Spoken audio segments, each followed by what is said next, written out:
Assalamualaikum dan selamat sejahtera. Nama saya Muhammad Iqbal Zulakim bin Saleh. Saya wakil daripada kumpulan 18 Asas Kesohanan AFT 1013 T1T1 Damah Pesyarah Dr. Fatihah binti Muhammad. Hari ini saya akan membentangkan pelan perniagaan kumpulan saya. Di hadapan ini ialah logo kumpulan saya dan nama kumpulan saya ialah Soki Selatu. Fakta menarik. Perkataan Soki Selatu diambil daripada perkataan Kukis lah itu. Mungkin nama diorang mungkin lari sikit, tetapi itulah kumpulan saya yang ingin sampaikan. Pengenalan. Di pengenalan ini terdapat 3 yang ingin saya sampaikan. Yang pertama ialah sifat perniagaan.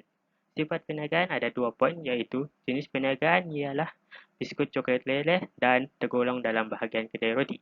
Faktor mempengaruhi keputusan ada dua juga poin, iaitu cita rasa pelanggan dan pelajar di UMK suka beli kudapan yang sedap.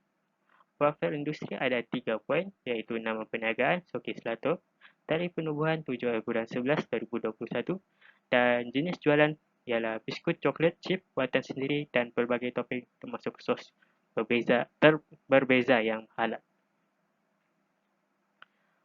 Okey, kita balik kepada visi, misi dan objektif. Kita mula daripada misi. Misi kumpulan saya ialah menghasilkan sebuah syarikat yang berdaya saing, sebuah syarikat perniagaan dan pembekal makanan ringan yang terulung, dinamik serta menempatkan nama di peringkat antarabangsa menerusi Pakatan Perpasukan yang teguh, cekap dan mantap. Misi kumpulan saya ada 2, iaitu yang pertama, mewujudkan keluaran makanan yang sedap dan mudah didapati dan menyediakan perkhidmatan yang berkualiti, pantas dan fleksibel. Misi kedua ialah menghasilkan pasaran yang lebih meluas dan menjadikan biskut celup ini sebagai makanan ringan yang utama. Objektif kumpulan saya ada 4.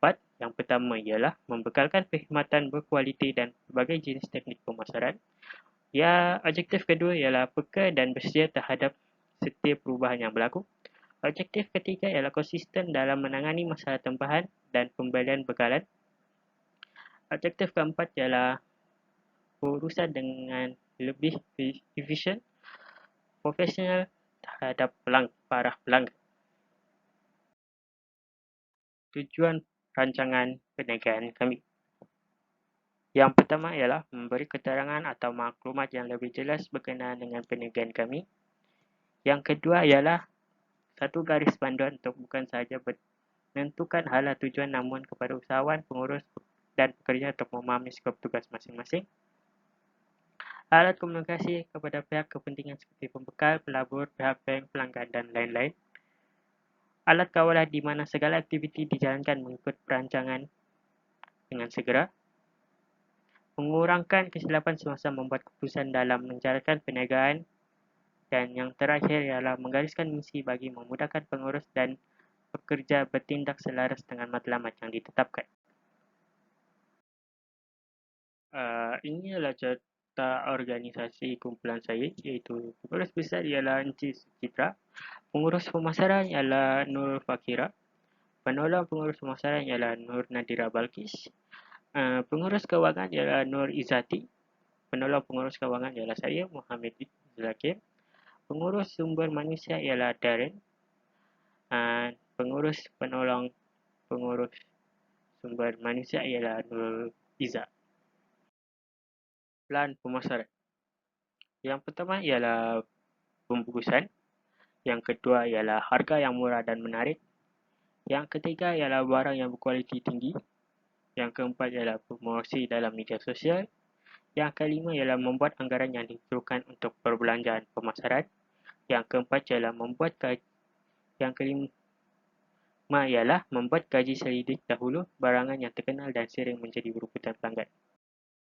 Pelan operasi kumpulan perniagaan saya ada 5, iaitu yang pertama ialah pemantauan proses dan antara muka perniagaan. Yang kedua ialah pengurusan perjadualan kerja. Yang ketiga pengurusan ketekalan kerja. Yang keempat penambahbaikan proses perniagaan. Dan yang kelima pengoptimalan prestasi proses perniagaan. Sebelum saya mengakhiri pembentangan saya ingin mengucapkan timing prevents and 10 years of trying will eventually make you look like an overnight success. Sekian, terima kasih.